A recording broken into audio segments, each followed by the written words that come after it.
Добрый день, друзья! Канал Церковь онлайн на связи. Если каким-то чудесным образом получилось так, что вы все еще не подписаны на этот канал, подпишитесь, конечно же. Здесь много всего интересного. А чтобы не пропускать новые видео, поставьте на колокольчик. Внизу в строке описания там есть все мои координаты, как со мной можно связаться, если вам есть что-то интересное посвидетельствовать или рассказать. А тема, о которой бы хотелось сегодня поговорить, она меня вот буквально, в буквальном смысле повергла в шок. Я когда видел, я такого еще не видел. Я видел всякое, много. Дети, когда проповедуют, мелкие с кафедры, там учат взрослых, еще что-то там. Всякий смех такой, этот самый, выдаваемый за действие даров Духа Святого. Ну, много всего. Но вот такого я еще не видел, чтобы вызывало во мне прям чувство отвращения в реальном этом смысле слова. Итак, пастор Майкл Тодд, город Биксби, штат Оклахома. Что же он сделал такого? Во время проповеди о видении. I'm not sure where you're going. And some of you, this is what you do when you get uncomfortable. You just sit down on the situation. Он взял ту историю с Иисусом, когда Иисус плюнул в лицо человеку и исцелил его от физического недуга. Человек не видел ничего, и он исцелился, да? Вот Майкл сделал то же самое. Он плюнул себе на руки.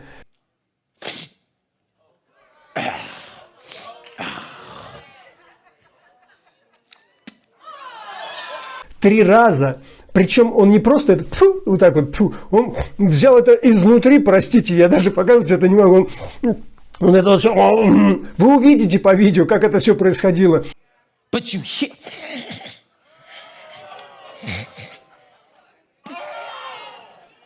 Он вытащил это один раз, второй раз, наплевал все это себе в руки.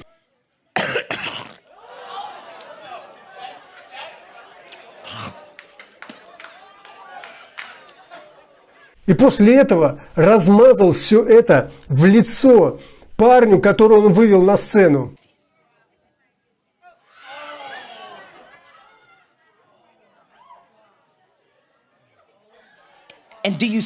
Чтобы вот прям вот реально показать. Ну, мы-то не поняли, как написано. Это же нужно вот прям показать.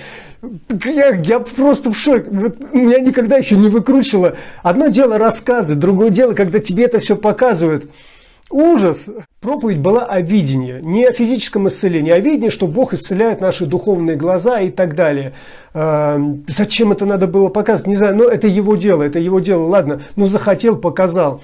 В этой проповеди он говорит, вот перед тем, как плюнуть ему в лицо, вот это, размазать все, он говорит, что Иисус увел его из толпы для того, чтобы не смущать и не позорить его пред всеми людьми. Но здесь он делает обратные вещи. Он берет этого человека и плюет ему, размазывает его при всех. На весь YouTube. Везде он его опозорил. Ну так, грубо говоря. И это какой-то ужас. Зачем так? У вас, конечно же, возникает вопрос, кто этот человек, который согласился вот на это все? Это его брат. Говорят, что это его брат. Надеюсь, что перед тем, как сделать все это действие, пастор хотя бы прошел тесты, да, вот на всякие болезни, которые особенно популярны сейчас в наше время, хотя бы он сдал тесты, и пусть хотя бы отрицательный тест был. Но вот так вот в разгар эпидемии, в разгар вот этой всех, вот это вот просто в слизистую оболочку плевать. Ну к чему? Вот зачем это надо было делать? Одна известная спортивная журналистка Джемили Хилл, она написала в своем твиттере, говорит, я до этого момента не знала этого пастора, говорит, теперь о нем гудит вся Америка. И знаете, он реально своего добился. Вообще за последние 2-3 года и его канал, и его церковь, она выросла невероятно, потому что очень эпатажные проповеди у этого человека. This will be the season that God leads us out of comfort. На его YouTube-канале сейчас 1 600 000 подписчиков, и это буквально прям вот очень быстро все выросло. Его церковь закупает очень много недвижимости на миллионы реально долларов. В общем, ребята двигаются. К ним приходят миллионные пожертвования, но они, в свою очередь, нужно обязательно это сказать, что и жертвы тоже очень много долларов, и тоже порой миллионами это можно исчислить. Но, например, одной из прихожанок, у нее была нужда, и ей реально купили дом за 250 тысяч долларов. И, в принципе, я закончил. Знаете, я просто пока вот только что это увидел, все еще под впечатлением. И, первое мое впечатление, оно такое, надо ли это было делать? А второе, а может быть и надо. Знаете, по крайней мере, все загудели о нем. Я уж не знаю, дойдет ли этот слух до неверующих людей, но что-то он делает. Знаете, как может, как умеет, как получается. Греха в этом нет? Нет.